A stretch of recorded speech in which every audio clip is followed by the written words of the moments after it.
we're moving from not having just the traditional media into having what we call the new media.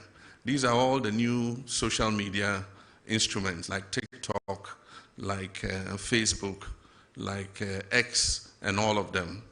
And so the traditional sense of journalists like you, most of you trained and working in media houses that have a corporate identity and can be held responsible for the information that you put out, is beginning to change. We have a new crop of I'll call them neo-journalists, who anybody with a phone and a camera can report news or comment on national issues. Now the point is, who holds those people responsible? And that's what he's saying. If you go to some of the WhatsApp platforms, or you go to some of the commentaries in the TikToks and others, we have what we call hate speech, incitement to violence. Those are criminal. Despite the fact that we have removed the criminal libel laws, there are some laws that make such people accountable. Because if we don't regulate that sector, it can lead this nation to war. There are some of the incendiary statements that have been made in the Boko situation that are fueling some of what is happening there, making people hate each other and see each other as enemies. It's been the same in the Gonja Brefo thing. Some people fanning and inciting violence against each other. This falls in the ambit of the National Signals Bureau. And so the National Signals Bureau now has the technology to use your IP number and find you wherever you are.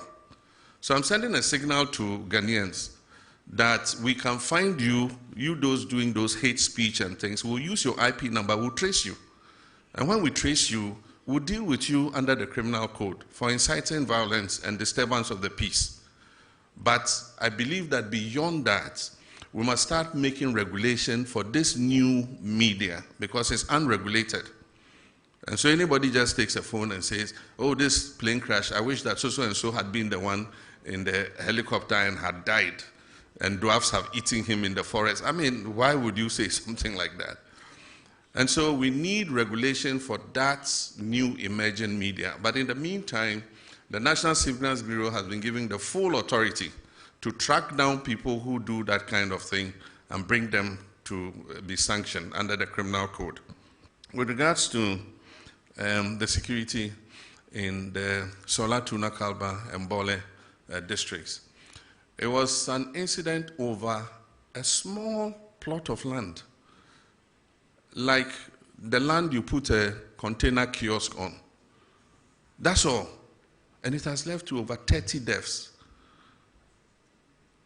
Somebody has his house, and there's a land between the house and the street. And he wants to build shops on that land. And then there's a dispute with the chief. And then it leads to gunfire and then deaths. It's most unfortunate, like the questioner said, these are two groups that have lived in peace for so many years and are intermarried. There are people from one side who are married to their others, people from one side that are married to others. I, for instance, am such a mixture of people, I don't know who I am. Part of me is Vagla, part is Safalba, part is Gonja. I mean, quarter of everything. And so if my ethnic groups are fighting, it means my body should be fighting with different parts of my body because I'm a mixture. My blood is made up of all those ethnic groups. And so it's most unfortunate. And so we've put in a mediation team. We mentioned the members. The two MPs are supposed to be ex-official members to work with the mediation team. If you look at the terms of reference in the mediation team, there's also reconciliation. And so even though we call it a mediation team, its terms of reference includes reconciliation. So we've given them the full authority to meet both sides, to perform purification rites, to cleanse the land of any blood that has been spilled and all that, and then to come out with recommendations how to improve relations between the two groups so that they live in peace. There are few feudal practices that have been complained about, where people are called to chiefs' palaces and shipped, or they are forced to give up their animals and things. We need to look at all those practices too as we go forward. We're in a modern society, and so sometimes some of these things, we must take another look at them. I've been reluctant to implement a state of emergency in the Galamsey fight because we've not exhausted the powers we even have without a state of emergency. We have the opportunity to arrest anybody, to confiscate any such thing. There are laws for forest protection and all that give us enough powers to be able to act. Implementing a state of emergency might sound nice, but it should be the last extreme, the last resort. So for now, let's exercise all the powers we have. And if it becomes necessary for a state of emergency, then we'll look at it. It means we have to go to Parliament. The President can't just declare a state of emergency without, going to Parliament, because there's a limit to how long you can maintain that state of emergency. And so I believe that we still have leverage to continue to fight Galamsey without necessarily implementing a state of emergency. It means that we have to delineate the areas where the state of emergency is operational. And if you look at the area where Galamsey is taking place, it covers several districts of our country. And so we would do it if it becomes necessary. But for now, I think that we've given the security services enough powers to be able to deal with people who are found to be involved in Galamsey. Let me first apologize for missing one of the questions, and that is the accusation that there's interference in terms of the oral investigations. I would have very conveniently said the General Secretary himself is here, and so I'll call him to present his evidence to the public. But I can assure you that there's no way anybody can interfere. I cannot be in people's mind to stop them from attempting to interfere, but I am responsible for making sure that that interference comes to naught. And so I closely monitor. I hold regular meetings with the Attorney General. He briefs me on the status of investigations. And so I'm confident that, the cases will go ahead based on their merits, and that nobody would have the opportunity to interfere. If anybody goes lobbying people or paying people to interfere, they probably are just throwing away their resources. All cases will be investigated and come to their logical end. If people are exonerated in the courts, that's what justice is all about. We will do our part, and we're being painstaking in preparing the dockets.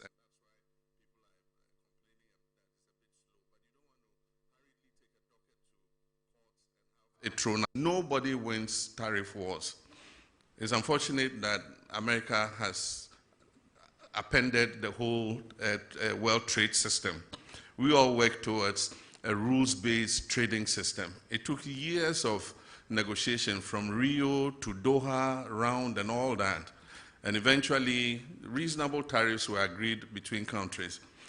Countries like Africa enjoyed zero tariff into the US because we were in the developing world. And so it was a concession that the US gave. And what you receive in exchange is soft power that, a lot of people have a good disposition towards the US because the US has been kind to Africa and all that kind of thing. But in comes President Trump. He has a more transactional mindset. And he says that the US has been taken for granted for a long time. And so even countries like Ghana in Africa, he slapped a 15% tariff on us from zero tariff. And so AGWA is technically dead. It was due for renegotiation in September. There's no way with this 15% tariff, AGWA is going to be renewed. But we're just watching carefully. The power to impose tariffs is that of Congress. But in this case, the US president always pushes the limits. And so there's a case in the US Supreme Court to determine whether his impositions of tariffs are legal or not. Good morning, good morning, good morning. Welcome to Inside Pages of Metro Television. My name is Audu Moro. It's always a pleasure to come your way here on Inside Pages. Essentially what we do is that we look into the pages of the newspapers, we flip the papers and look at what we believe are the most topical issues that Ghanaians are talking about. Ghanaians are talking about it, including you who's watching us this morning. And then we bring in what we believe are people with diverse opinions, including politicians and experts, to weigh in on the issues at stake. And that's exactly what we're doing today. Need also remind you that the Ignite Media Group, which comprises Metro TV, Original TV, and Original FM or radio, are now broadcasting on satellite. And also, you can find us on the multi-TV digital platform or multi-TV platform. And we're hoping that you'll enjoy the experience as others are saying they are. So we're also live on DSTV channel 277 and also on all our social media platforms, our digital platforms. Just type Metro TV Ghana, whether it's on YouTube, whether it's on Facebook, whether it's on Instagram, on X, Metro TV Ghana, and you will find us. My name once again is Aldo Moro, but what are we talking about this morning? There are two very important conversations that we need to have. One has to do with the remand, again, of an MPP stalwart. He's the Bono Regional Chairman of the MPP. I'm talking about Bronya DC, as is affectionately or popularly called. He's been charged by the Ghana Police Service for engaging in what they call a breach of conduct. It's offensive conduct conducive to the breach of peace. That's what it should be saying.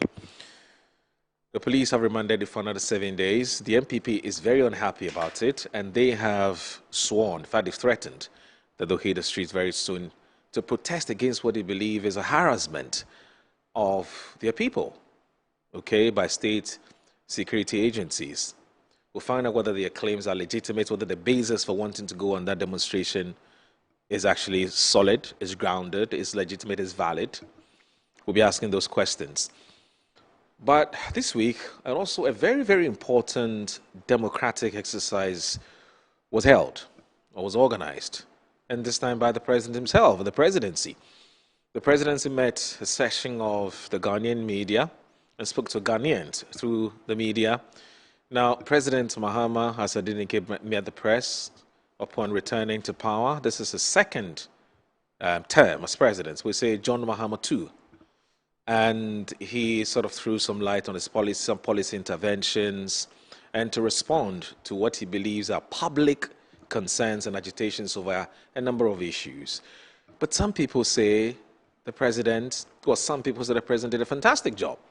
But some also say that he could have done better with the response to some of the questions. There are also matters about, the nature and the template or the model that has been adopted for this Meet the Press. We'll look at all of that, and then the vexed issues of corruption, Galamsey, and general governance issues, which borders on security, and so on and so forth. So it promises to be a very, very exciting, thought-provoking, riveting, intellectually stimulating conversation. You don't want to miss it. Stay with us. This is Inside Pages on Metro TV. Don't.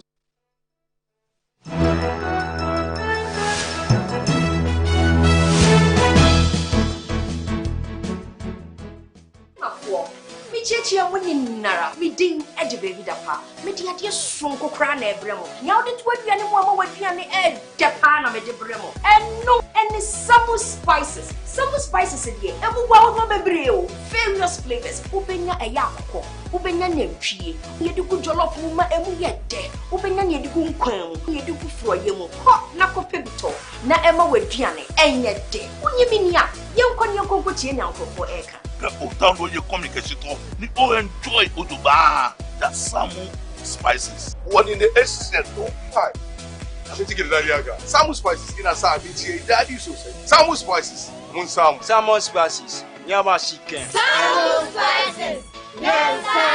Nsaka in Kitswa. Mixture 10 grams. Your chicken, spaghetti, garlic and ginger, stew, and jollof, and the flavors Alfredo bebre. Samu spices. Yes, Saka. FDIJ jadien kratwe yatum. Wabedum time aso. Hey, J.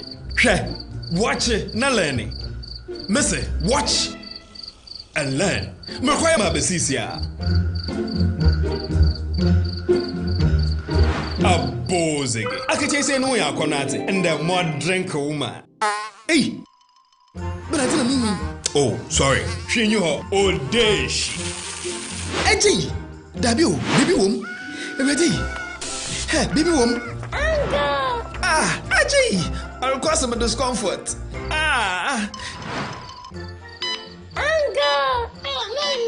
Sorry, well, uncle, where would the dad? Why your funeral? At your phone for Arrowfield Trading. Sorry, it killed them all. No mum share nanda danya was mosquito call esudu womunumu. Na say spray with them musa. Try sima edronum ansana ko dynamo. And Kratoi FDA ajatum.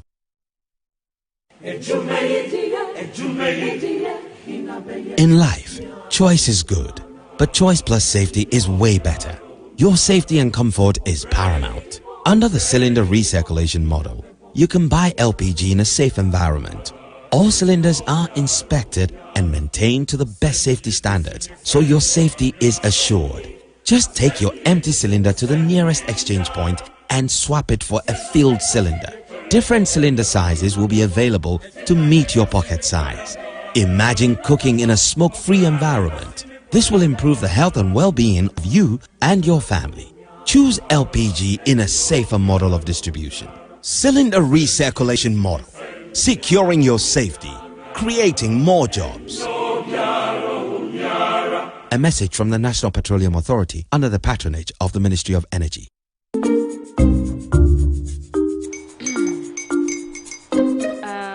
Kwame and his uncle are almost here.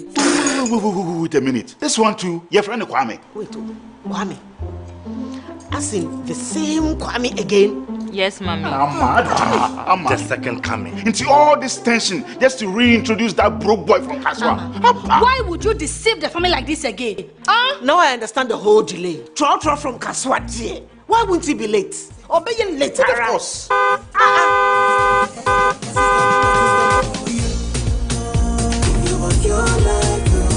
Star 712 hash, star 712 hash. You could be the luckiest. Coffee from Georgia be luckiest. From Natepia, cause she be luckiest. Yeah, you could be luckiest. No matter why you're luckiest. Everybody go be the luckiest. That's Kwame!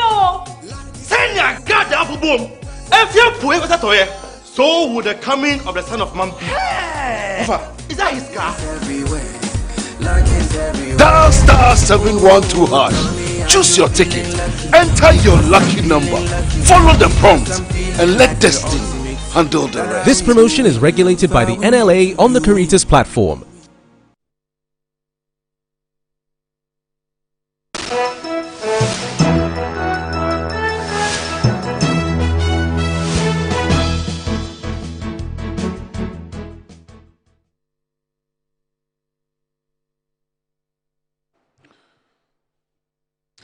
You're live on Inside Pages on Metro Television. Joining me this morning, my guest already seated, is H.S. Ikanku, Associate Professor of Political Communication and Media Studies. That's a UNIMAC. Good morning, Prof. As I affectionately call him, Prof. Thank you very much for joining us. Thank you. So it's a pleasure.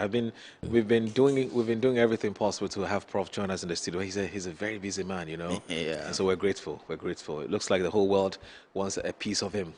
And we get our own small piece. You know, I'm humbled to be here. Yeah, you have a very great platform, and right. you've been doing fantastic. Right. Both in the morning, in the afternoon, in the evening. Yeah, Thank you very much, Prof, for those kind words. And also Richard Suma. I hope I got the pronunciation of your Suma. Okay, so Richard Suma, lead member, Movement for Change. Good morning, sir. Thank you very much for joining us on the show. And also Benjamin Jewapia. Is Jewapia? Jewapia, good. a member, NPP National Communications Team. Good morning, sir. Thank you very much for joining us on the show. And also, Shaima Muslim will joining us. She's a Deputy Presidential Spokesperson at the Office of the President. She would be joining us at some point on the show via Zoom. But I'll do, just grant me, indulge me this. I want to do a 10-15 minutes with the Prof on this matter. He may not even, stay with us to look at some other issues, and that he may leave or may stay depending on whether, maybe depending on how much time he has for us. So, Prof, I'll start with you with the presidential media encounter, or we'll call the Meet the Press, by the president. First of all, how useful is this kind of exercise where the president decides to meet the press and talk to them? Remember that we have the Minister of State in charge of government communications that from time to time, I think once every week, would sort of update Ghanaians on what's happening within government and so on. And now the president himself says, I want to meet the press and address some of their concerns, of course, the concerns of Ghanaians and so on, and also to keep them up to speed on some things that the government are doing. How important, first of all, do you think is this exercise? I think it's extraordinarily important. The presidential press conference is one of the most vital features of a modern democracy. Why is that so?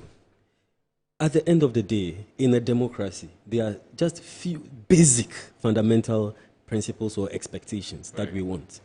That first of all, our government is seen as answerable to the people, as responsible to the people of the nation. Okay. And one of the effective ways to do this is by giving the opportunity to the people to always question them. But of course, that's not possible, so the press then comes in. And so this exercise also has another media dimension, which is that it helps the media to perform its role as a watchdog of the president or as the watchdog of government by holding the president's feet to the fire and then asking him tough questions within a public domain or within a public setting.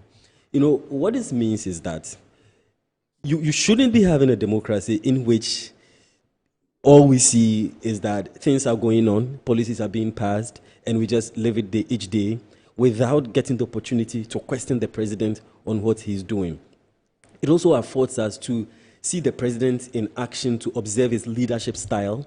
We are able to observe his temperament, what makes him angry, what makes him click, what makes him laugh, how he's able to answer issues on the spur of the moment. We are able to also get an idea into the president's thinking on major policies of the day, major issues and major events of the day, on the spur of the moment without any prepared text. Of course, he had a prepared text before, but at least at the questioning stage, we get to see him answer those questions on his feet. So it's very critical and very important because it promotes open, transparent, and accountable governance. It also fulfills that idea of a participatory governance, or the people being at the center, because you do not then become the be-all and the end-all, but you occupy a position in which you know that the people with the real power are the citizens. The people with the real power is the press, to be able to question you on how you are running the country. So I think this is how important it is to the democracy. Okay. From the presidential side, it's also useful to the presidents themselves. Okay. Because this is a form of communication. You should be explaining yourself to the people of Ghana, right, based on how you are running the country. So it helps to fulfill that particular tenet of government communication or democratic or presidential communication, where you are explaining yourself to the people. It also builds your image and reputation. Depending on how you go about it, depending on how well you answer the questions, it helps to shape your presidency.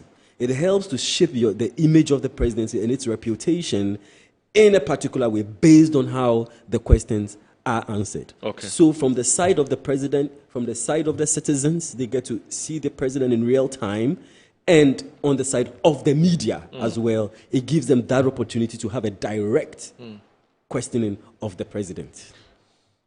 You have talked about the fact that this gives the president an opportunity for him to respond to what we call nagging questions on the minds of Ghanaians.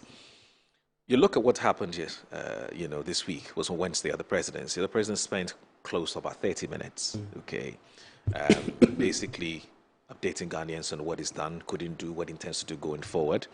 And then it was like almost an hour and 20 minutes, which was, given to the media to ask questions. In terms of format, would you say that perhaps, as John Mahama did in his first tenure, in one of his media encounters, he just came and says, ask me questions. Which do you think is better? I think that in a typical presidential press conference, there's nothing wrong with the president giving an initial statement. Okay. I think it's completely fine. Right. It doesn't have to be too long so that it looks like another State of the Nation or laundry list. Yeah, some people said they felt this was too long. I think it was okay. I mean, it's good if it was a bit shorter and very compact, but he hadn't done a press conference in a while, and so I think he wanted to use the opportunity to talk about stuff. So, yes, 30 minutes is a bit of a stretch, maybe 20, 25, it's okay. So I think that's fine. But also, that's also because we don't have these things regularly. Right. So if we did, then he may not necessarily have to always come back and then give a laundry list, have a prepared statement. If you look at other places, you see the press conference is used, there's no hard and fast rule about it. It is just used as and when it is necessary. A foreign visitor visits the nation, the president may decide to do one. If there's a big event or something going on and the president needs to immediately address it, he does one. If he visits Texas or you go to Ashanti region or Volta, you can even decide to have one. Just take 1 hour or let's say 2 hours of your time, meet the journalist. So there's no hard and fast rule about it. It is the core principle, the element, the idea that you have to be seen as answerable and accountable to the people. As far as that feeling or that tenet is being fulfilled, I think that is it. Right. So I think it no hard depends. There's no hard and fast rule, but then eventually if you also come and you talk too long, then people will say, okay, yeah, you wanted to while away time by just talking a lot and then taking few questions, and people can see through those things. So I think there's no hard and fast. And I think that the context within which some people were criticizing the fact that he gave a speech before calling for answers was because what about 70 to 80% of the things that he said were things that were read in the public domain. The Press, which is organized by the Ministry of the Minister of State in charge of government communications, Felix Ofosu-Kwakye, has been talking about. So for some people, they felt that it was a regurgitation of the same issues that were already out there as public record. But that's just by the by. You're saying that there's no hard and fast rule about it. Now, let's talk about again, still talking about the format. The questioning. Should the press have been given it a bit more time? Because they had about an hour and two. But closely related to this is the number of media houses that were representing, or the number of journalists were representing the media houses. In some cases, 3, 4, 6. So if you look at, say, if you take some of the other media houses, we'll talk a conglomerate. The different media houses that form those conglomerates were represented by about 3 each. Do you find anything wrong with that? Sorry. So I think it's good. It's nice that we have a diversity, a plurality of media houses over there. But then as much as possible, you want to give the opportunity for that diversity to show. Okay. So if you have that many number of journalists, and I do not know the exact number, but from what we saw, that was quite a large number of journalists sitting in the room there from so many media houses. And so when that happens, and then you just get, one media brand or conglomerate with different affiliates, and it's like questions from the same media houses or media brands, or their different affiliates asking questions. Right. I think not even you and I, but Ghanaians and their colleague journalists would have a cause for concern. Okay. I don't know, none of us can tell if it was deliberate or it just so happened. Okay. But of course, it is a concern, and hopefully moving forward, I'm pretty confident that that will be addressed. That said, the funny thing about it is that if you look at the questions that were asked by these media houses, I think they were important. Okay. Yes. In fact, you took the wind out of my sails, because I was just about to ask your assessment of the quality of the questions and the quality of the responses or the answers. Okay. So it's good. You started. Yes. I think since we've been doing this analysis, for a very long time. For a very long time, 2016, and let me just put on record that we were the first people, my colleague and I, Dr. Kweku Butchie, University of Ghana, were the first people to conduct a communicative analysis of a presidential press conference in Ghana. And so we've come a long way since that was held. I think the quality of the questions have improved significantly since those days. There were times that people would just come and sing the president. They were trying to catch the president's eye and all of that. I think that we've seen less of these. People are asking better questions. So by and large, honestly, I think 85 to 90% of the questions were pretty good, and even from some of the media houses that we thought were repetitive. I remember Kemini's question about the interference in the economy. I mean, it became one of the dominant issues of conversation after the question about oral, and interference in the process. That was an important question. I like the fact that even though a question was asked about Galamsey initially, other questions about Galamsey were still asked. And when we did this first analysis, one of the major problems that we had was that even though a president did not adequately answer a question, the other journalists were not fast enough to follow up on it. Surprisingly, it still didn't happen in this media encounter. The follow-up didn't come. Everybody came there with their own questions, and they had to ask the questions. What I'm saying, though, is that at least on the Galamsey issue, we had about 3 different people asking it in 3 different formats. Yes. Kojo Joshua, Kojo Mensah, Kojo Yangson, and that. So I'm saying that's a positive part. Although with the other questions that were, he said it, but we need follow-ups. We didn't see that. And so, at the end of this, I'm sure one of the things that we'll talk about is what are my top 3 or 4 recommendations of reforming it. And one of them will be to give the opportunity for follow-up questions. But I'm just saying that the fact that, and that's the problem, you see, because the first person who talked about Galamsey talked about it in terms of Ghana Water Company and the tariffs and why the tariffs should be increased, and because Galamsey has affected the water, the treatment, and all of that. So if you ask a double-barreled question, like 2 questions in one like that, it becomes a problem because the president may forget and your question may be lost in it. And so one of our research, outcomes was that the questions have to be well-focused and single-issued and all of that. And so you realize that the president actually forgot that initial question, and then later on, he had to come and answer it. So I'm saying that, yes, there's still room for improvement, but I think by and large, the questions were good. Nobody came to, I don't want to mention some questions, but nobody came to ask the president some peripheral, questions that really didn't have any usefulness. So in terms of that, now, in terms of, so that's what you asked. So, in terms of the quality, the questions that were being asked. Right. In terms of the president's responses, for the president, you see, what are some of the things that you want to do with this press conference?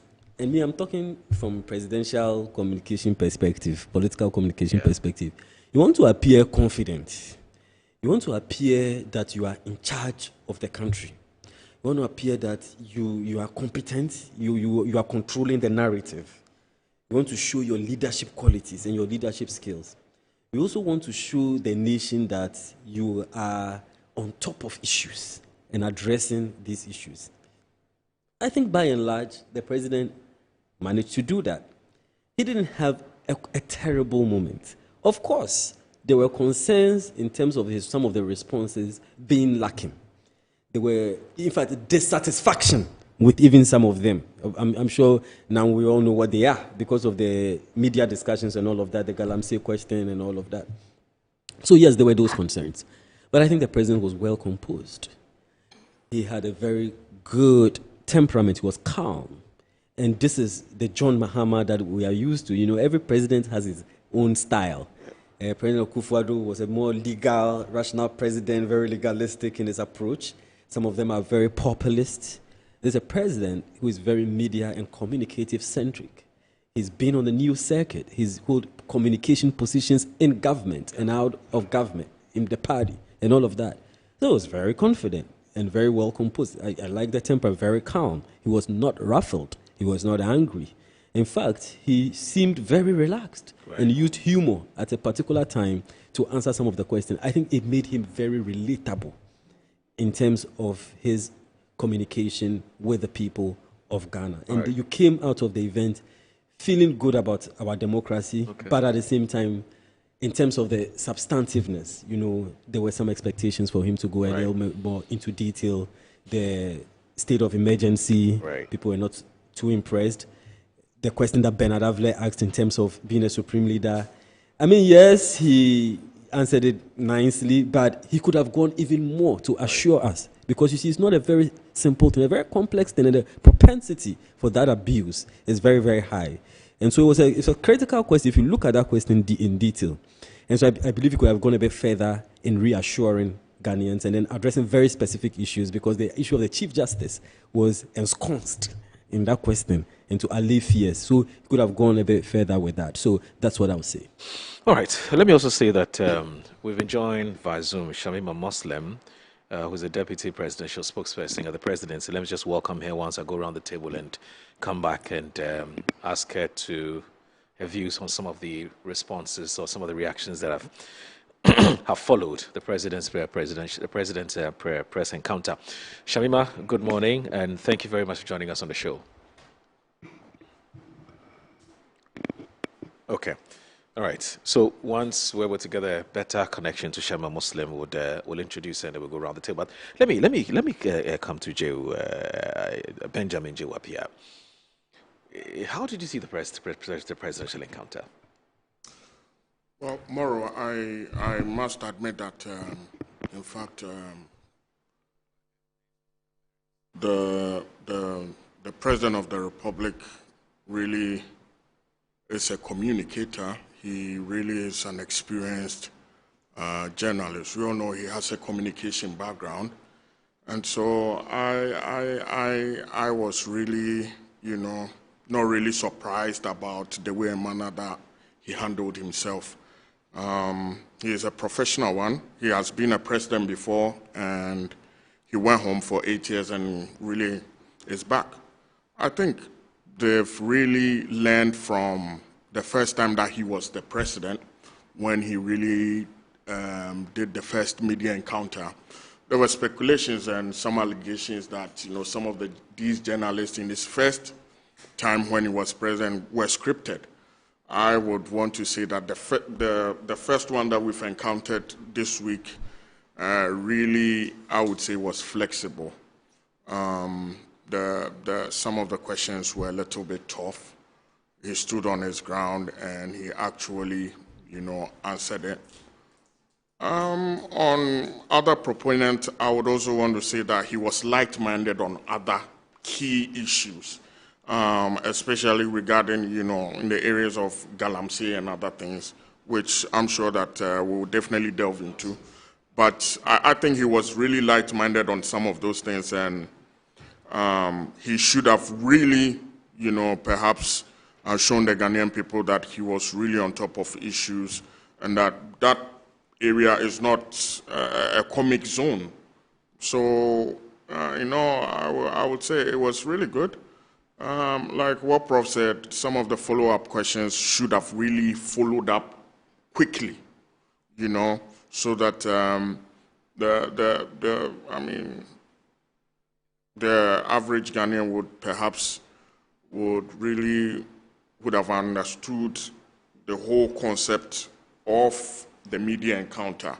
When we leave room for the president to just give his remarks and not hit him with a follow-up, it's just like an open room. He has more space to breathe and all that. If you look at what the White House press secretary and some of the core or journalists do in the White House, these are sometimes there are tensions in the room.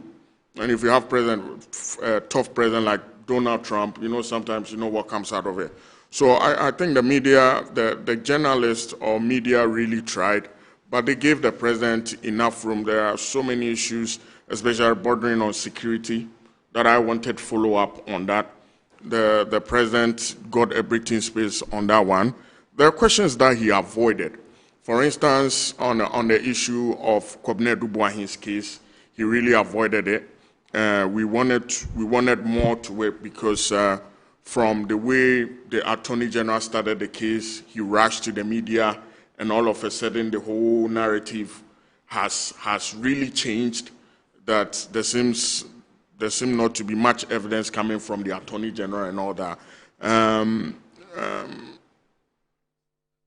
I don't know, but on the hate speech, I don't know if we'll go into that, but the president really, I would say, if he really wants to set a good example for the Ghanaian people, he's the first person that would have to present himself to the law.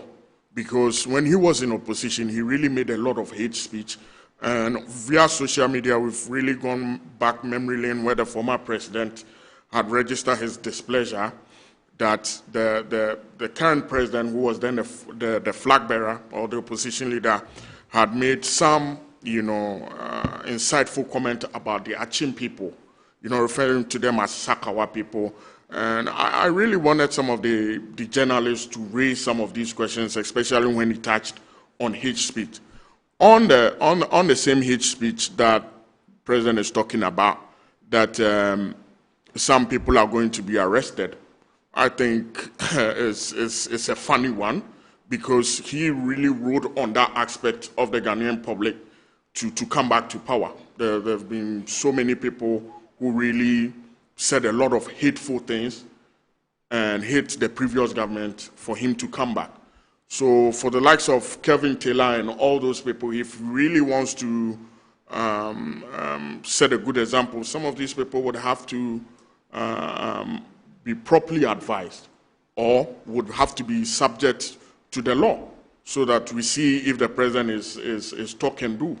Because we all know what the likes of Kevin Taylor and some of these people, said whilst they were in opposition. And with the IP system of tracking people, I think we must give credit to Kwabena Dubois.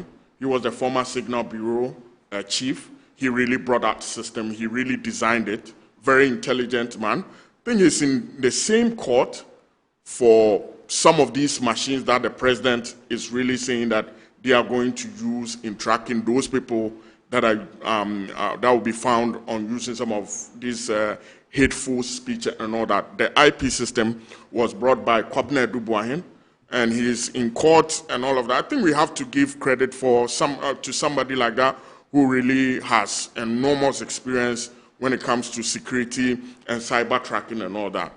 On security issues, like I said, especially in the Savannah region up north, the president should have really given us a lot of assurance that over 40,000 Ghanaians are really displaced.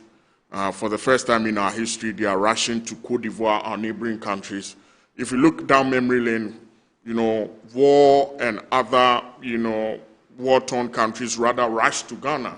But for the very first time, we are seeing some of these things, and he really needed to assure us that situations were under control. On the issue of oral, I have seen some comments by some other media journalists via social media posts that oral was really thriving on hearsay. And I must admit that if we want to build our democracy on co-concern or any of those things, it's not going to help us.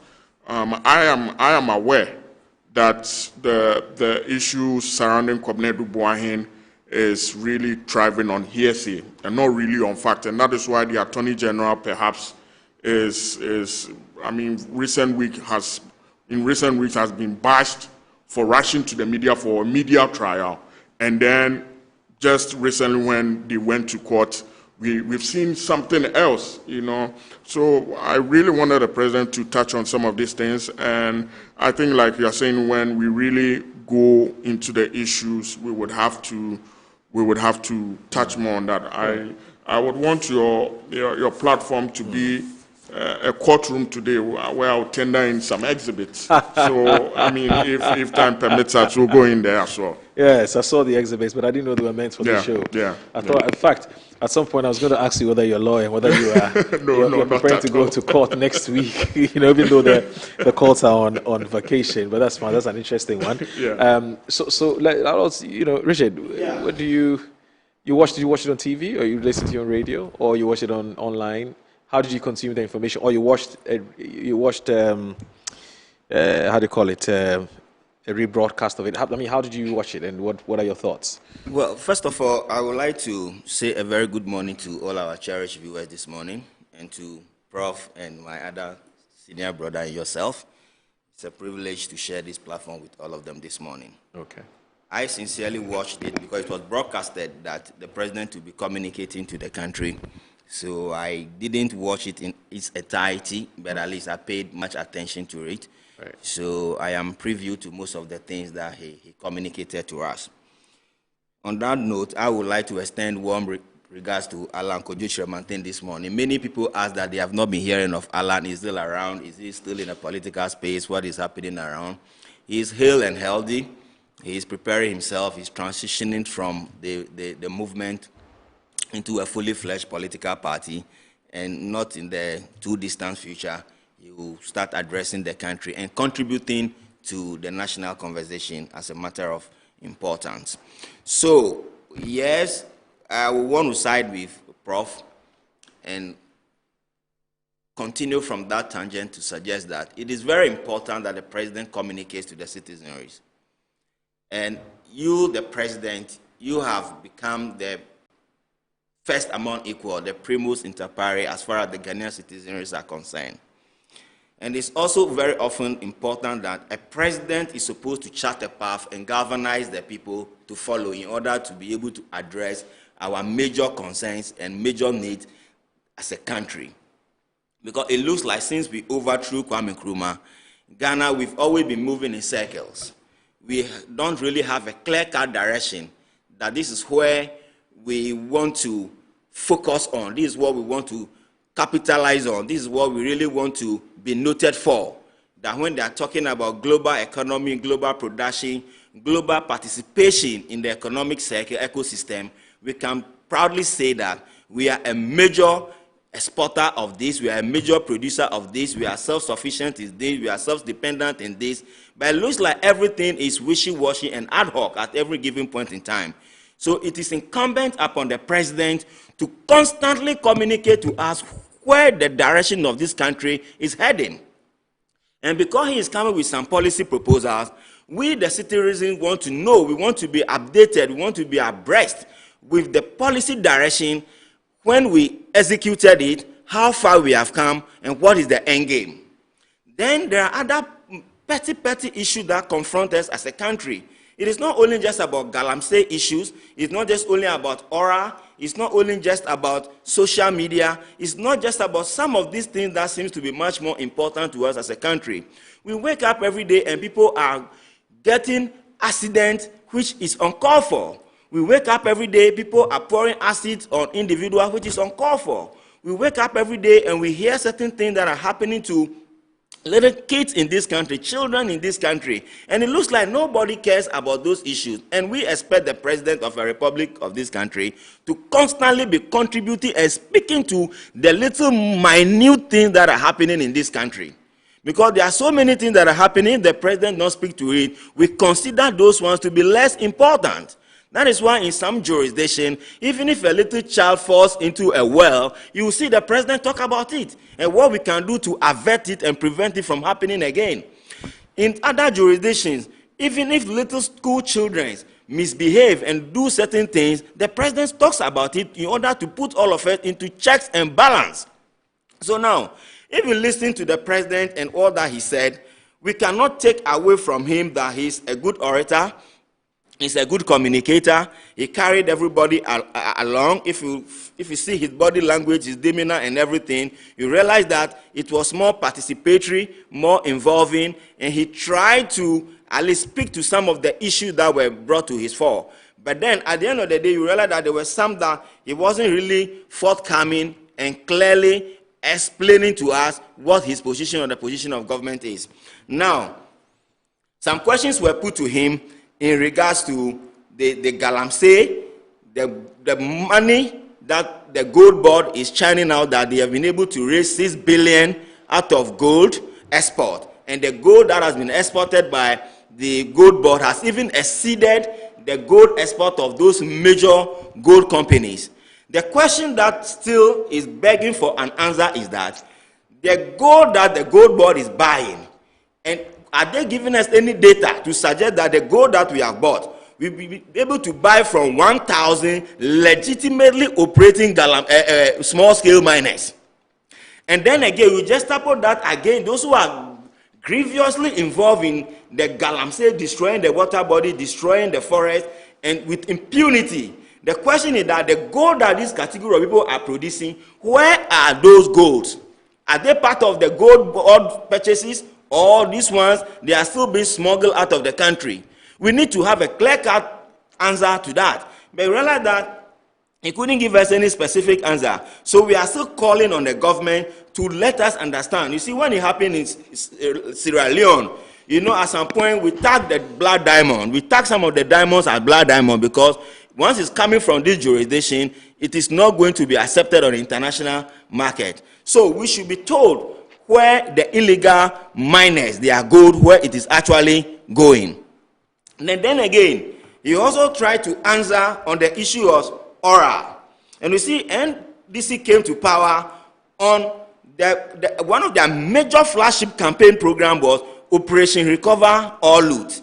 And Ghanaians were very much eager to see what the result of this Operation Recover or Loot is going to be like. Because all of us have been kind of hoodwinked into believing that, yeah, the SWA NPP administration were so corrupt, they did a lot of negative things, they've been able to run the public purse dry, and so many other things. So we are anticipating that once they take over power, that issue of aura will be one of the key areas that they can prioritize on their scale of preference. But as a matter of fact, it looks like from the very inception of the government, the Attorney General himself started to engage or try to trigger nolli prosequi against some of the existing cases that were before they took over. Is the Attorney General telling them that there is no iota of truth, there is no element of truth in all the people who have been brought before the court or who are before the court? So at the end of the day, we expect more answers from the president. Then again, he said that there are other people who are trying to talk to some NDC lawyers who are trying to cut some deals behind the scene to make sure that at least there are some level of negotiations. So we want to understand that even if the president, is saying that it's an exercise in futility, because at the end of the day, it must still come to his attention, or to him, he will make sure that every case is followed through and through. We want to ask that if there are some work that have been done so far by the Attorney General, why is he not constantly updating us as he started first to let us know that the cases that we've been able to pinpoint, that these are the ones that are very cardinal, how far have those cases gone? We expect more of such answers from the president. So then again, if you look at the combat of the Galamsey, he is now talking about the fact that they have recruited some blue water guard people, they have trained them, they have deployed them on Ankobra, and so forth and so on. And the vision is that they want to train more river guard people. What kind of arrangement is that? So are you telling me that if you don't train river guards people, you cannot combat Galamsey? And at the end of the day, if you have a whole military machinery at your disposal, you said you were going to trigger what do we call it, state of emergency. And state of emergency doesn't, it's not something that is too technical that we don't understand. It only means that there is something that is happening, and this that is happening is a national cancer. It's a national canker. If you not approach it head on and take the bull by the horn, we will have a society that at some point to come, we will need to even import water to drink. But Richard, the president doesn't disagree with you in principle that a state of emergency can be triggered. However, the president talks about the fact that we're not there yet. We need to exhaust all the legally available, routes that we have as a country. until we get to the point where we have exhausted all those avenues, why do you declare a state of emergency? What I'm saying is that, yes. So once you have understood that we have a pending national disaster, okay, the SWL NPP administration used all the legalities, they used all the diplomacy around the fight against Galamsey. Did they really win?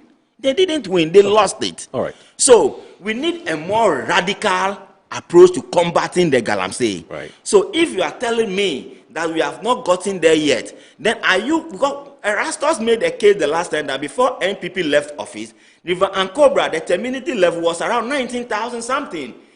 Presently, the terminity level is about 90-something thousand. So are we making progress?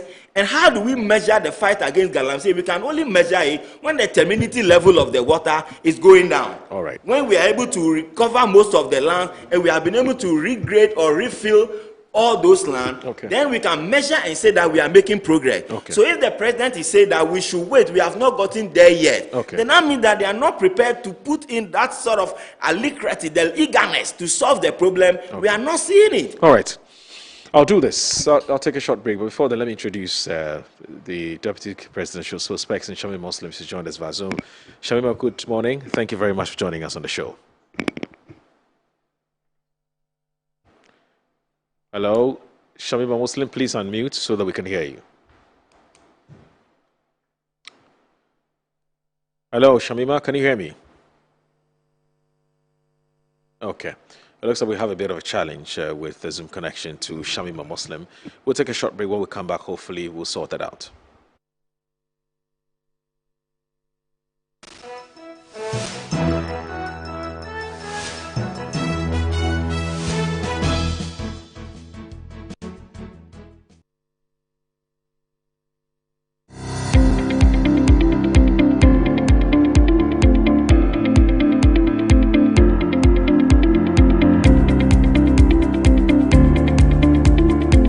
Ebusiafo ye mama kwaba eba Children's Palace. Nkwala nyema nyina fie enye.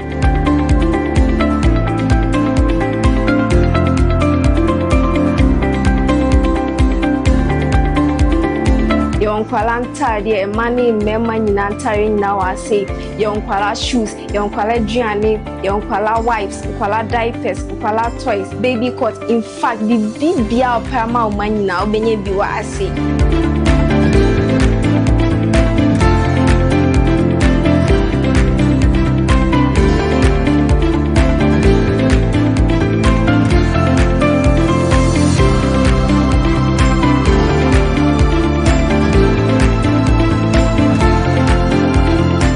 Located at East Legon Hills, Nana Chrome KFC.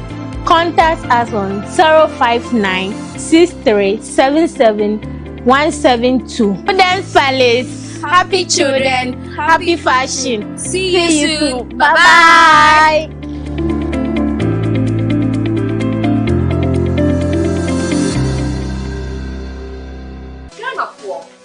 Chia woni nara mi din eje baby dapa me dia de sonko kra na ebremo nya ode to aduane mo ama waduane e dapa na me de bremo eno any some spices de emu wa wo bebre o various flavors ubenya eya akoko ubenya nantwie ye de ku jollof mu ma emu ye de ubenya ne de ku nkwan mu ye de ku froye mu ho na ko pebito na ema waduane enye de unyimi nia ye nkon ye konko tie nyankofo eka Download your communication to the all enjoy Uduba. That's Samu spices. One in the essence, don't fight. I'm going to get it. Samu spices in a Samu. Daddy so say. Samu spices. Mun Samu. Samu spices. Nyama chicken. Samu spices. In Sanaka in Kitswa, mixture 10 grams. Your chicken, spaghetti, garlic and ginger, stew, can jollof, and the flavors of food will be brave. Samu spices. Yes, Saka. FDIJ jadien kratwe yatum.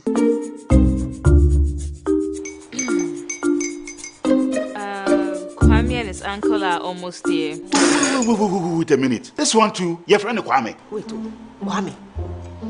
As in the same Kwame again? Yes, mommy. I'm the second coming. Into all this tension just to reintroduce that broke boy from Kaswa. Why would you deceive the family like this again? Huh? Now I understand the whole delay. Trotro from Kaswati. Why wouldn't he be late? Or be late? Of course.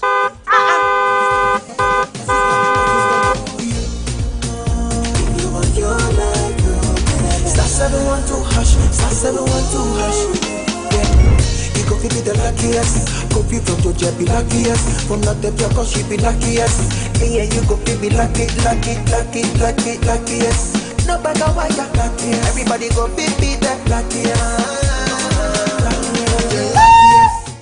God Kwamio!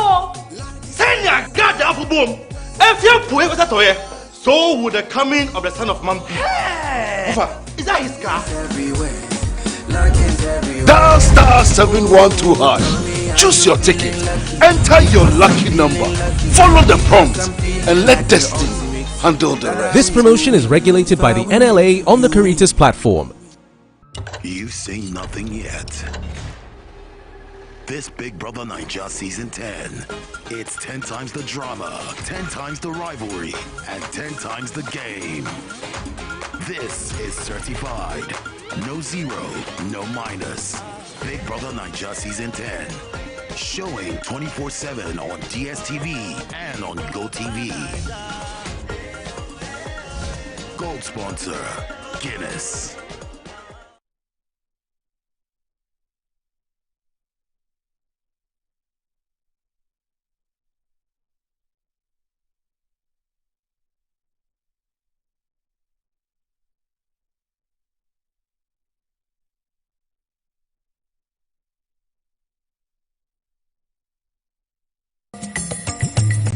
Fifra ye free nyina ye de obedientia de ya fugia ne aduane saasro pintin bi aseda o me de ye di koye mu ne de awie nyina na makuafo modem so won fifre su ne nya bidio na so bate aseman ga na mu a akuafo akoya abo pupo obo wasio na so da su kache wona sam fifre ma mu nyina nya bidie na nso mpuntujuo mu aka akiri pa ekwamben ne ebefa so ama akuafo fifre ho abanfa so de aban hyehye ne dwumadi ahodo ode bre akuafo no bo wote ase feed Ghana ye den na nkokọ ketenkete so mfa so ma akuafo so ye den we inti na hyehye dwumadi esunkwa ya to ne akuafo mo ye de bre original TV and Metro TV so dwumadi beba akwanya ama mpanyimfo anim de ewa abafukaye mu akire wadwen ye je akuafo ha no amane akoji mu aye e de afri abamu mpanyimfo ho enimi ni ehia akuafo nyonko samo honto eda joada enwumre no nsunkosi ne no nwotwe e original TV so saanso na da yawada enwumre no nwotwe kosi no nkono e Metro TV so akuafo mo Ghana akuafo abomoden na yempene wo.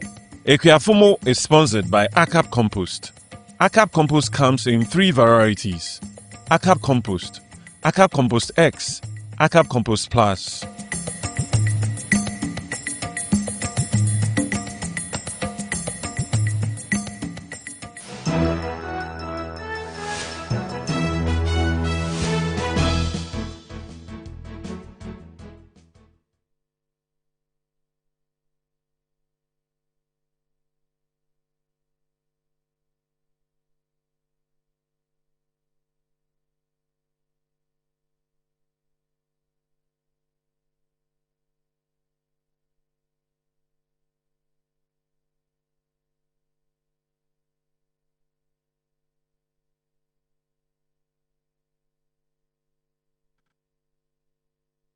Look in my face. Do I look like a supreme leader?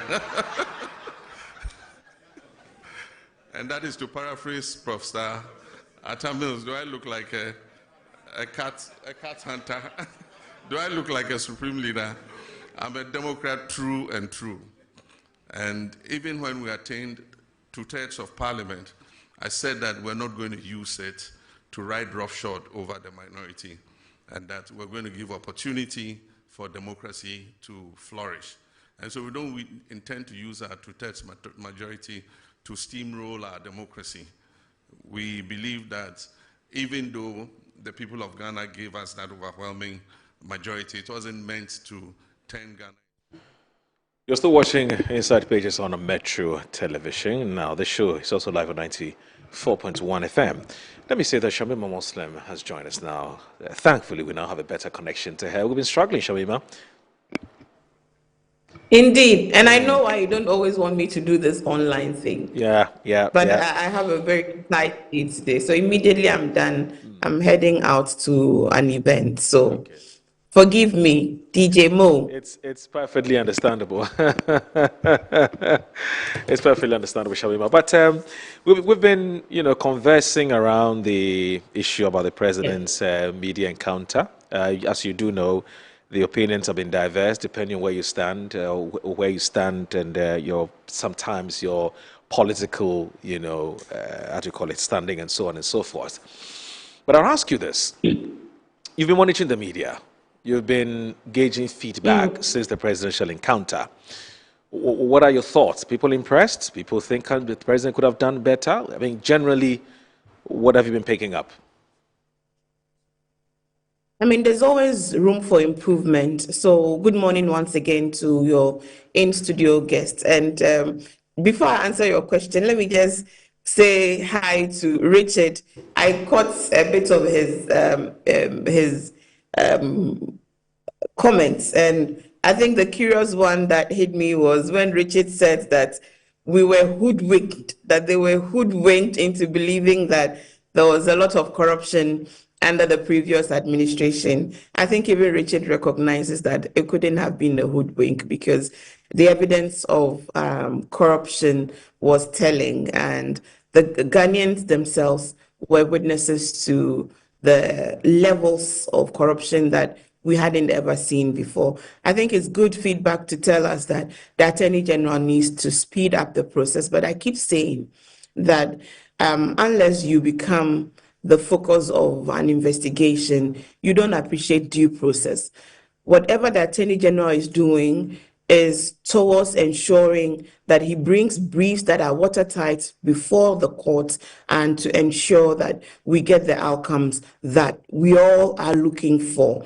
And the wheels of justice must grind fairly and justly. That is in no way, as the president reiterated, it is in no way meant to give any respite. And so for those who have done wrong to this country, who feel that they are receiving respite, they are not receiving respite. The process is going on, and in due time, as we have seen with a number of cases that are already in the court process. So there was no hoodwinking at all. But by all means, we need to keep on with the advocacy in terms of what we expect of government. And His Excellency is totally committed, even as he continued to present himself to the people of Ghana. So back to your question about the general feedback, I'd like to say thank you to the generality of our populace for even the interest that was shown in this particular first media encounter. Of course, the president has encountered the nation since he came to office with his 120-day address to the nation, of which also generated a lot of interest and a lot of conversation around the key promises that we made to be able to address within our 120-day mark. So the president has already encountered the media in that way. But of course, with what the format we've always known, where media men and women are invited to then ask, the president of questions. This is his first time. It would have happened earlier, but for the tragedy that hit us. When we started the accountability series to mark our 6th month in office, the president was supposed to, wrap the first phase up with his own media encounter. But of course, the delays happened with everything that had happened. So overwhelmingly, the feedback has been positive. Professor Sikanku, as I heard him earlier, also agrees. The format is well thought through. The ambience of the program was done properly. The authenticity could be felt and seen. So there was no backhanded engineering or placement of individuals to ask easy questions. And for the first time in the history of these encounters, even the public has given the media commendation. In the past, phone-in programs would have been rife with criticisms against the media itself for not asking what the public would have deemed intelligent or relevant questions.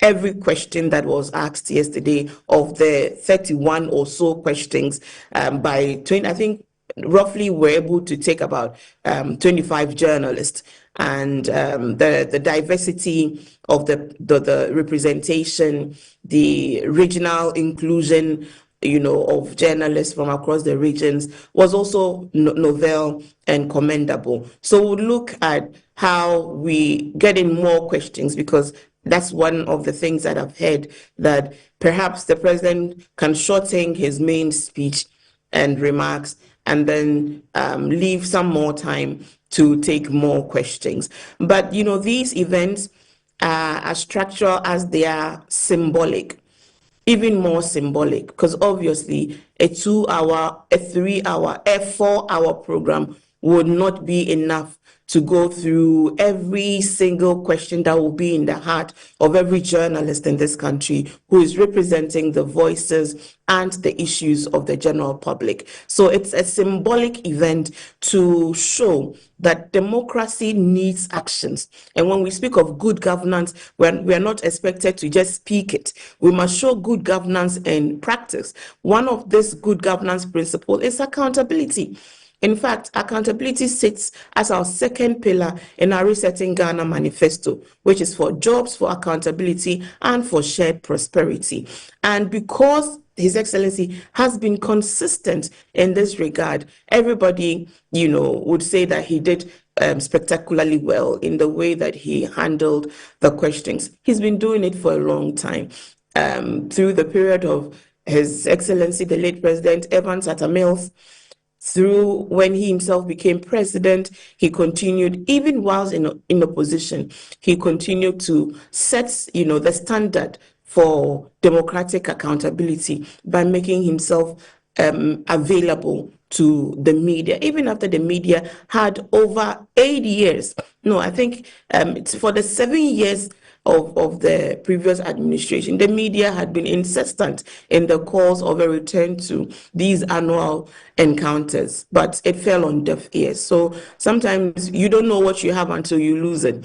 And so those 7-year period of communication from the highest level really just goes to show how important His Excellency President John Dramani Mahama takes the media of Ghana and takes the people of Ghana. So feedback well noted and taken, and into the next round, we will see how we incorporate some of these suggestions. Meanwhile, to announce that our accountability series is going to continue from Monday with some other ministers that didn't get their turn. So the Foreign Affairs Minister is expected to be on the bill on Wednesday. We're also looking at the lands, the Works and Housing Ministry. Then a few of our female ministers will also take their turn on the accountability series. So the accountability series is also coming back from Monday. But in all,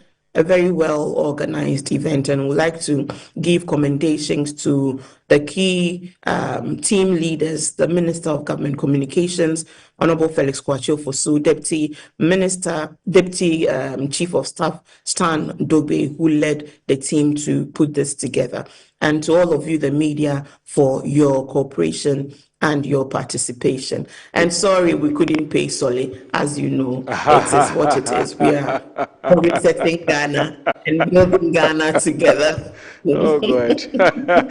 But so, Shamiba, I'll come back to you to, again, as part of your monitoring and, feedback gauging process, whether there's any particular issue that you believe that some section of the public didn't either understand the president or misunderstood the president or misconstrued the president, or perhaps you believe that you can throw a bit more light on or shed a bit more light on to sort of, get the public to understand better where the president is coming from. And I know that, I know, good. So I'll come back to you. Yes, I know Galamsey is one of them.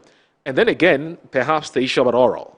Okay, so I'll get you to address both when I go around the table, because I think it is important. In fact, when you monitor, listen to what our guests or our colleagues on the table have been saying so far, you can tell that some of them feel yes, in as much as some of the responses were great, was spectacularly wonderful. There were others that they believe either the president deliberately avoided or the president perhaps didn't know and so didn't know what to say. So I'll come back to you on those issues. Now, Prof, speaking about the responses of the president, I've heard some people say that the president was deliberate in avoiding some of the questions, in answering some of the questions fully. Some have also said, well, perhaps it's like you said, it's the double-barreled nature of the question that sometimes can skip the president. Let's even proceed on the assumption that the president avoided it. Is that a bad political communication strategy, or you think that these things happen? I mean, political leaders adopt that as a style to sort of, or as a way of sort of avoiding some questions that they believe responding to them may create some further problems. Yeah, thank you, Moro. I would want to know, you or from them, the questions that they feel he kind of swerved or he... So let me give you a typical example. So Bernard Avle poses a question about, he begins by talking about the removal of the Chief Justice under this government, and he then goes to quote a very popular maxim that says, absolute power corrupts absolutely. And it says that giving the kinds of commentary that were made by some persons within the NDC about what they intend to do with the Chief Justice and the Electoral Commission, he wants to know two things. One, President of two-thirds majority in Parliament, and you're now going to appoint your own Chief Justice. Does that make you a supreme leader? Some people fear that you will become a supreme leader. Let me put it that way. And then two, Electoral Commission. Do you intend to remove the Electoral Commission too? Okay. President answers almost all these questions, but leaves out that of the Electoral Commission's question, which is the Electoral Commission next? That's what Bernard Avle asked. So that's one of the questions that people felt that the president, perhaps either deliberately avoided or perhaps it just escaped him. I mean, he's human. Yes, I was going to kind of go on the other side because, you see, overall, the thing is that if you watch the event and you watch the president, the back and forth and all of that, go away with the feeling that this is a president who is restrictive. This is somebody, a governance that is being done in the dark. This is somebody who is holding back. This is somebody who is limiting in terms of the openness, in terms of the transparency, in terms of the communication. I don't think so. I think to the extent that they've even done the press conference, because comparatively speaking, we had none at all in the 7 years. Of course, Nana Akufo-Addo did two earlier on, but after that, we didn't have any. So I think within the context, I don't think that you would say so. Of course, he's a politician, he's the president, and so he has his own strategy as to how to deal with these things. And the word that Shamima used, I like that word, feedback. Yes, and if part of the feedback from the people was that, hey, you were evasive on this, we thought you were not so forthright with this, we feel there is a paradox between what you said in opposition and now and all of that. Of course, I mean, that needs to be addressed. Okay, so that's what I'll say with that. And moving forward, hopefully they would factor that into it. So I think it's still early days here to make a conclusion on that. I mean, it's just the first one. And even if it did, would that be politically unsmart? I mean, political communication. Why would that be wrong or bad? Sorry, wrong or good? Did you get a point? Yeah, but I would like to, as somebody who is into that. Yeah, I would like to hold back on permutations and probabilities, and until it happens, I would like to hold back on that. Right. So you cited the Bernard's question. Bernard's question. I mean, even that, he was very clear that he has no interest in being a supreme leader. He demonstrated his commitment to democratic ideals. And I think if you look at the political career and trajectory of His Excellency the President, it matches the rhetoric, at least up until now. He's been somebody who has been committed to democracy, I mean, in and out, all through. I remember even when he used to be part of the news circuit, the discussions, there were times that he would even admit when his party was wrong and then go ahead to explain, and then give his position. Okay. So, and he's not been extremely combative or too, out of line in terms of insulting and all of that. So, I think that his commitment to democratic ideals cannot be questioned. It's unquestionable so far. All right. However, in terms of the specificity of it, yes, I also felt that he could have gone a bit further. He could have gone a bit further in terms of now taking on these specific issues because, yes, the removal of Chief Justice E.C. Chair, there are very lingering questions on the minds of a lot of Ghanaians, and he could have gone specifically to now address it and assuage any fears. Because I kind of get where Bernard is coming from. If you look at Kenya, for instance, they now have President Ruto, who is now in charge of their legislature. Moses Wetangula is in charge of their legislature. He's in his party.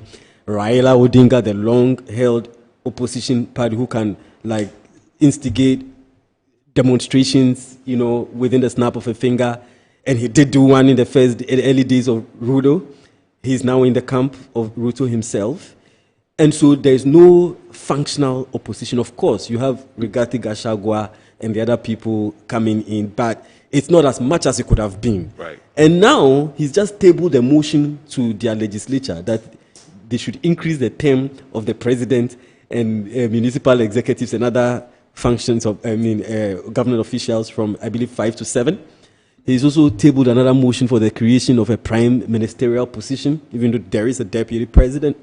So I think I get where Bernard is coming from, that it may not be conscious, but you know how power can be. It may not even be deliberate, but there is that propensity when there's absolute power and control and all of that, and you really don't know. So there needs to be that, conscious effort to make sure that we don't get there. Even when the president has publicly declared that he's not interested in a third term. He's not interested in Ghana. John Mahama. In a third term. Yes. And it's good. I commend him for doing that. It's good that he also came forthright to do that. But it's a 4-year term. And it belongs to political. But so all I'm saying is that, the question is a good one, and he did answer. But in terms of specificity, we could have gone a bit further. That's what I'm saying. Okay. And I think. Okay. So how do we get better?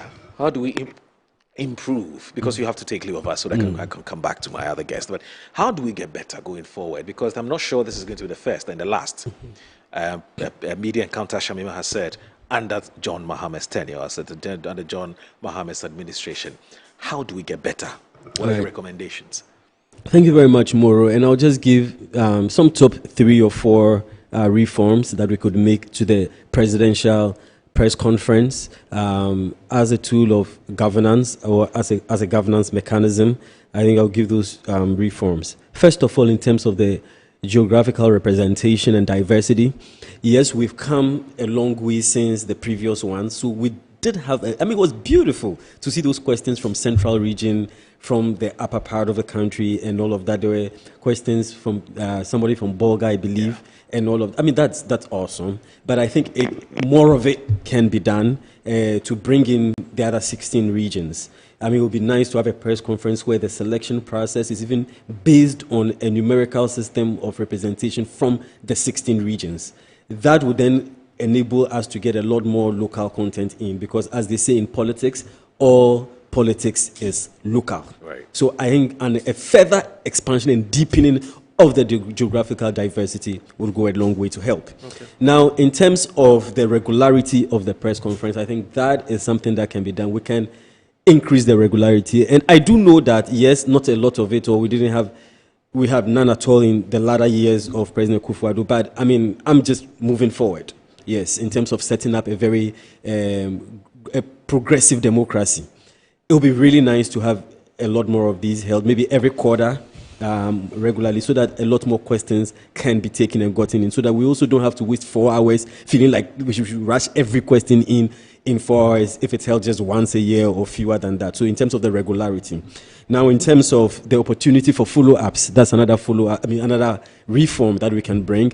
No matter how the structure is, there should be some opportunity for follow-up questions so that the issues are exhausted and that the people of the country do not feel that some of the questions were left hanging or there was an evasion of the question. And then the last suggesting is in terms of the randomness in the selection of questions. I think some people still want to know because I had one comment. He said, well, how come the government minister knew them by name? Of course, that's his work. He encounters them on a daily basis, so he's likely to know them. But so aside that, there should be a certain randomness that should be introduced. I mean, there is a simple random process. There could be a systematic random process. You could even put them in a certain space and randomly select, the questions blindly, in a very blind way. I mean, there could be some suggestions or a team that could look through this and then come up with a way that makes it even more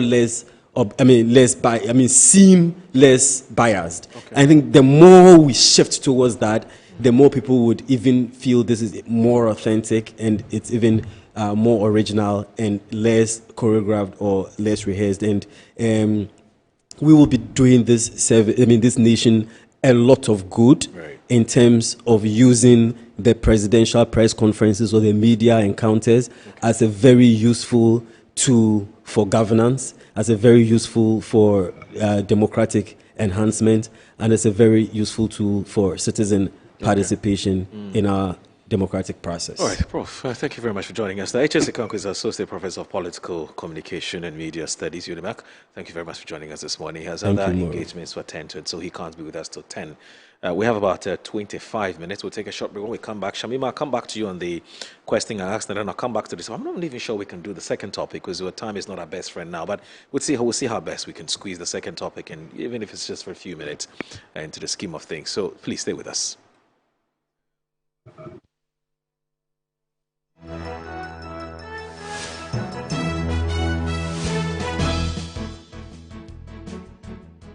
Manager. Of course, I accept only quality and affordable printed souvenirs for my promotional campaigns. I'm the head of academic affairs of a very important institution in Ghana. Of course, we only deal with quality, reliable printing companies for our institution's printing materials. I'm talking about appointed time printing. Appointed Time Printings. We take pride in our extensive print scope that transform your ideas into captivating visual masterpieces. We delve into the core objectives and vision of each print project. Precision printing is at the heart of our printing process as we meet your tight deadlines. Our rigorous inspection, color verification, and overall printing excellence are assured. 20 years of printing excellence. It's always a pleasure working with you to create a vibrant, dazzling printing experience that gives you a masterpiece. Appointed Time Printing, your world of quality and affordable printing.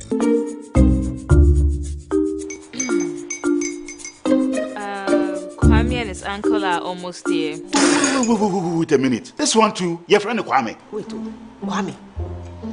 As in the same Kwame again? Yes, Mommy. I'm the second coming. Into all this tension just to reintroduce that broke boy from Kaswa. Why would you deceive the family like this again? Now I understand the whole delay. Troll from Kaswa. Why wouldn't he be late? Or be late? Of course.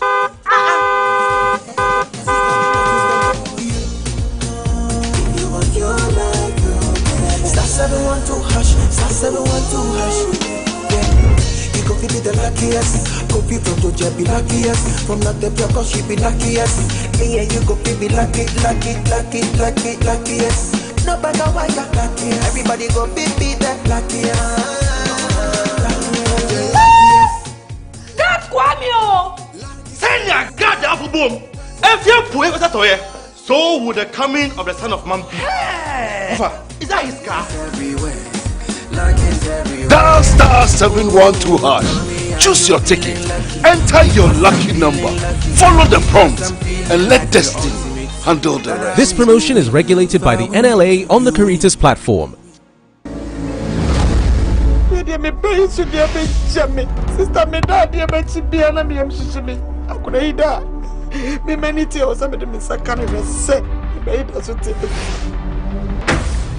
Sika, sidi aso demo. Hwe, juju so wo mo. Bag de ho dia. Me ba bi efri. So one hwe bag na ma. Wo na me hwe wo. Wow. Sasa me nya kwamfo biem na na mo sole o. Hey!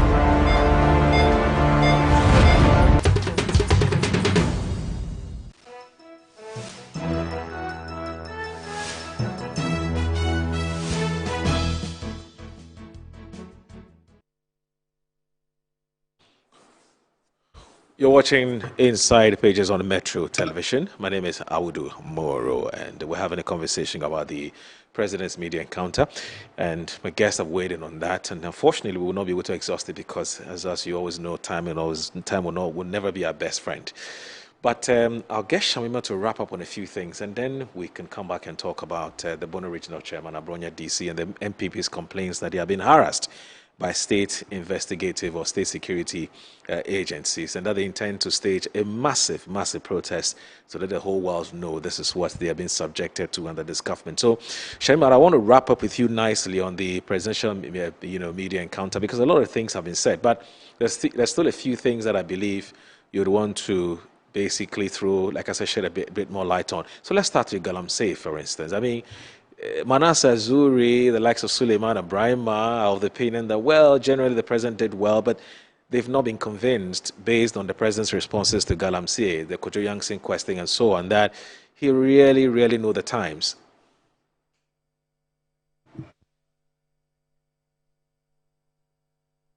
Your microphone is off, Shams. Thank you, Moro.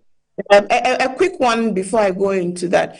The question about whether the president avoided an EC, removal. It was a very speculative question, and the president will not even venture into such levels of speculation. The foundational ethic of any leadership is his commitment to the rule of law. And as Professor Eche said, there is no reason to suspect that at any time His Excellency would use his powers to subvert the very constitution that he has sworn to uphold. So with respect to that matter, the most effective answer to that is to reiterate your commitment to the rule of law and to justice and fairness. That is the foundational ethos that we must want all our president to not only communicate, but to live by. And His Excellency has shown more than enough reason why we must believe him when he says that he's not one wanting to abusive and whimsical and capricious use of his powers. We have not seen him do that, and will not do that. It is not the president that removed the Chief Justice. It is the Constitution that showed how the Chief Justice can and should be removed. It is the same constitution that directed the president to act. It is not the president that would assume any powers to remove an electoral commission. It is the same constitution. If it is invoked and the processes arrive at that conclusion, that is exactly what will happen. It is not the president in and of himself arbitrarily exercising powers that he doesn't have, or enforcing directives that he has the liberty to reject. No. So please, just to clarify that. On the issue of oral, let me just say, as we speak, over 200 cases are being investigated. In less than 8 months, mind you that the Attorney General, after we came into office, the president had to appoint, Parliament had to vet, and then approve before ministers take position. The Attorney General, the Minister of Energy, the Finance Minister were the first set of ministers nominated, vetted, approved. Why? Because those three levers were the most priority levers for action for His Excellency. The Attorney General, because we needed to quickly go into all the legal ramifications of actions that we have to take, and he needed to almost hit the ground running. The Attorney General is the minister that has had the most engagements with the public, carrying us along the process, and not allowing gaps. People say that he's talking you through the process so that you know what is going into the actions that he's bringing to the courts. 200 cases are under active investigation. 80 people have been interrogated. A number of them are already before our courts. As we know it, Akunta Mining Chairman Wuntimi is in court. Edu Buahini is in court. National Service Matter is in court. In one breath, we say that the rule of law would work. In another breath, because of the anger we feel, justifiably so, as a result of the corruption levels that we witness hitherto, we want to see a rush of the process. But please, the president says that his insistence to do things the right way should not give anyone any false sense of relief or respite. Let us trust the president. Let us trust the attorney general. In the fullness of time, we would see the conclusion of actions, and those that have done this country wrong will be made to face the full rigors of the law.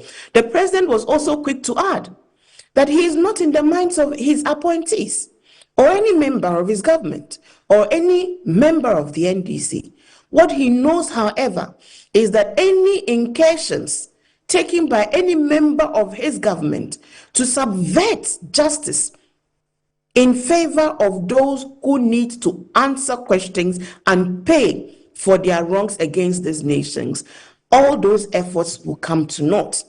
In fact, if evidence that points out that you have been actively involved in any criminal enterprise to cover criminality, you yourself will be made to face the full rigors of the law. Right. What we must do is to encourage and expect the president to enforce what he has said, and we know that he will, because some people already have felt the brunt of a president who will not tolerate any action that will deter away from his legacy mandate. Okay. That is another one of it. So please, let us allow the Attorney General leave to do things the right way, okay, so we can get the right uncontested outcomes. Okay. Let's come to the matter of Galamsey. Right. Moro. Yes, we take the sentiments of all well-meaning Ghanaians seriously. I, as an activist transitioning into politics, respect the work of activism. Activism has brought us a lot of good in this country. So we expect that our advocates and our activists, the CSOs, will continue the advocacy so that we don't go to sleep as a government. I make that commitment on behalf of His Excellency, because His Excellency has made that same commitment to assure all of us that the issue of Galamsey remains top priority. Yes, the emotive nature of the matter has brought the conversation around the specific matters of a repeal of LI 2462 and a declaration of a state of emergency. Whilst we are at it, having amended LI 2462 to remove the powers of the president to end his minister, to grant new leases to any company to go into our forest reserves. As we speak, there is a ban on the issuance of any license to anyone to mine legally in forest reserves, because there are legal activities going on in our forest reserves because our laws have given people the right to do so. It is not His Excellency that signed off the raft of leases and licenses to those who, went into our forest reserve and thereby created avenue for illegal activity to also thrive. He has removed himself from any such activity. And truly, since January till date, under his watch, no new company who had not received license under the previous administration has been given any license to operate. So we have halted any further, action from that side. Number two, the president says that in as much as he recognizes the urgency of the Galamsey matter, we must exhaust existing approaches. Because when we came in, remember, the Galamsey issue was one of the first issues that he set up a joint committee to go onto the grounds and assess the situation and bring a report. Based on the report, it was decided that a national coordinated approach should be instituted. That NIMOS is in operation. Whilst we are at it, the daily review suggested that the multiple approaches that included an IGP task force as well as the NIMOS task force, which also had representation from the Ghana police, was leading to a proliferation of illegal actions, because at district levels and other regions, commanders and district commanders were purporting to be carrying out operations without due recourse to the national. What happened, therefore, was that some criminal-minded elements were also appearing at even legal concessions and purporting to be task force, seizing equipment, and purporting to be arresting people. So it was creating chaos. The president therefore directed upon advice that we should pull back the IGP task force as a standalone task force and ensure that they now sit around and work together as was envisaged by the national approach under the NIMOS umbrella. Let me just quickly tell you that the operation so far has led to the seizure of over 900 water pumps, which have from illegal mining sites, which as we speak have been handed over to the Ministry of Agriculture to give to our farmers to use to farm. The Lands and Natural Resources Ministry, in collaboration with the Ministry of Finance, have instituted a system for the proactive tracking of all imported excavators. So it was a bit mischievous when we woke up to a Joy News report that they had uncovered an influx of imported excavators. All these excavators were under the previous imported under the previous administration, and in the beginning of the year, when new licenses, as you mentioned, Media Foundation, they reported that after December 7th, there were new licenses that were signed off immediately, several running into hundreds to companies. So some of these companies had imported excavators, and so they came to the port, and the regulation came as far back as March. The president, in his 120-day statement, announced that excavators were being impounded at the ports because there were no permits and no evidence of what those excavators were going to be used for. That is why the transport minister therefore issued the regulation that unless your excavator is tracked in collaboration with the activity of DVLA, DVLA has offices now at the ports. The ports have already started running a 24-hour system under the 24-hour economy. By as far as August 22nd, the Ghana Ports and Harbours Authority issued a statement that they were going to start an evacuation activity. There were daily reports of the number of excavators that were being moved to decongest the ports from the ports to military installations, where those that have brought in those equipments must now come and show proof of the purpose for which they are bringing those equipments. Mind you, many of those equipments, the owners will not be able to prove, and those equipments will be impounded. They will not be released to individuals who have brought them in with no other purpose under illegal activity. Because this is an important matter, let me just quickly add that on the matter of these excavators, the directive now is that any shipping authority that brings an excavator without permit from the source will not be allowed to dock at our ports and, bring those excavators into the country. The fight requires a hybrid-headed solution from the demand side and supply side. That is what we are doing. By all means, we welcome any action or any suggestion to increase or appear to increase what you call it, the urgency. But from everything I've said, you've seen that there is an increase in urgency in the fight.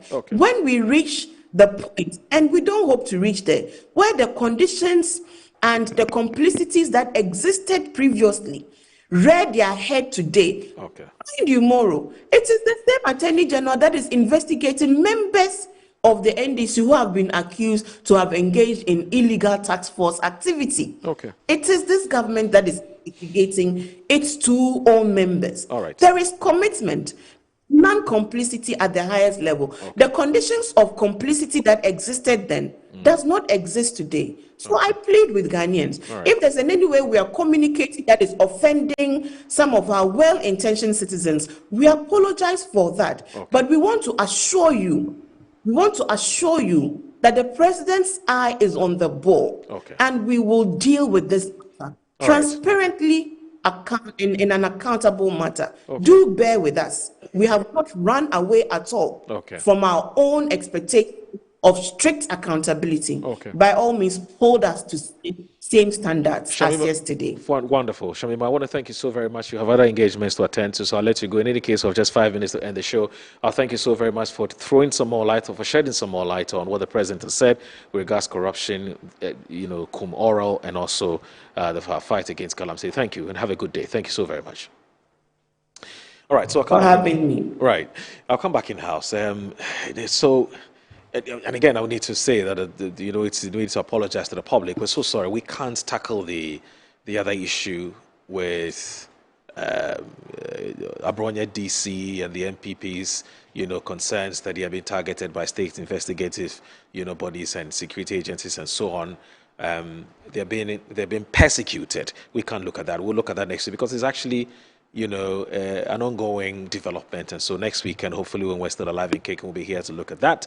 But you heard her. Yeah, Moro, I sincerely think that the deputy minister really is... She's a deputy presidential spokesman, not a minister. Yes. Yeah.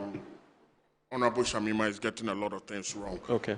Because, and this is my first exhibit, we don't really have time. If you can read for us. I mean, I told you there's a couple of exhibits that I would want to So what I do here is Ghana bans importation of excavators in renewed fight against illegal mining. That was far back in June. Okay. And then the next one. We're not clearing, we're only decongesting Tema ports. So how can, if all of these excavators were banned, how can you clear them? Right. They should come back again. Look, you have Sam George in opposition. These are some of this is my exhibit number 2. Okay. What did he say? Sam George once said, the man who is paid to be president has the power to end Galamsey in a week if he wants to. This is September 2024. The president himself, and even Honorable Kujetable, exhibit number 3. Ablakwa once said, the government appears to be complicit in this crisis, Galamsey, focusing more on retaining political power than on protecting the lives. October 2024. So these are your exhibits. And I'm telling you that this government has no goodwill to fight Galamsey. Okay. I am telling you, there's no goodwill. Look, the president said that he's looking at $6.3 billion that's coming from Gold Board. Where does Gold Board get their materials from? Right. Is it not true all of these Galamseyers? Is it not from small-scale miners who are involved in this Galamsey that we are talking about? But you can't tell that for a fact. But you see, that is what I'm saying. We can't tell. That is what I'm saying, that this president was given a chance. Choose between our lives or an economy backed by Gold Board. He said he's going with Gold Board. That is what he has done. Clearly, when was asked, the journalist asked him about the land that is being destroyed from these Galamseyers, he said it is better for we ourselves to destroy the land and get its benefits than to leave it to foreigners. I was shocked when he answered, when he actually said that. Look, I am saying, and my question that I'm asking, in all of this, where is Professor Jampo and some of the CEOs, CSOs? Where is UTAG in all of this? The media coalition against small-scale illegal mining have still been talking. In fact, they've issued a statement. I'm saying, where is Professor Jampo? I guess he's busily observing, the table manners. He's busily observing table manners. And as we are told and trained up by our mothers, when we are eating, we don't talk. And that is currently what is going on. I'm saying that state of emergency should by now be declared, especially, remember the number of people that died just recently? Yeah. In honor of them, we are losing the battle. Okay, let's win it. Tomorrow, if we lose this fight, if this government 8 months, within a year, if it does not conquer on this Galamsey issue, I would want the British government to come back as our colonial masters. Whoa, that's serious. Richard, we have just 2 minutes. Okay, please help me out. Okay. We're really running out of time. Yes, thank you. Well, on this matter, much is obviously expected. A lot of Ghanaians expected more action, more eagerness, more determination from the NDC government in their approach towards combating Galamsey. Now, like we said, if you said you are making so much from gold, we want to be told the data. We need to be given specific data as to where you are buying the gold from, the quantum of small-scale money that you are purchasing the gold from. We want to be told. And then again, we want to tell our very honorable Madam Shamima, yes, she's doing her work. She's defending the works of government. It is her core mandate to defend the works of government. But that doesn't mean that we are oblivious of all that is going on, that NDC government and some of their fanatics are grievously involved in the Galamsey work. And therefore, it is becoming difficult for them to be able to crack the whip. So if they mention one tool, people say they are before the court of law and all these things. Like I said, it's just for the gallery. They are playing to the gallery to make it look like they are really doing something. But until we are told that the timidity level of our river is getting down, it is reducing, Ghana Water don't need to spend too much money in treating the water, then we can then not beat our chest and say that we are winning the fight against Galamsey. But anything other than that is a no-no, and it's an exercise in futility. All right, thank you very much, Richard, for your time. And I think that you've vetted it just right at the right time, because the show is supposed to end 5 minutes to 10. And so, Richard Suma is a leading member of the Movement for Change. I also want to say a big thanks to Shema Muslims, the deputy spokesperson, deputy presidential spokesperson, for joining us, and Eche Sikanku, Associate Professor of Political Communication Media Studies with UNIMAC, and then also Benjamin J. Wapia, a member of the MPP's communications team. Thank you very much for watching Inside Pages on Metro Television. My name once again is Audu Moro, and have a wonderful weekend. Assalamu alaikum wa rahmatullahi ta'ala wa barakatuh. Bye-bye.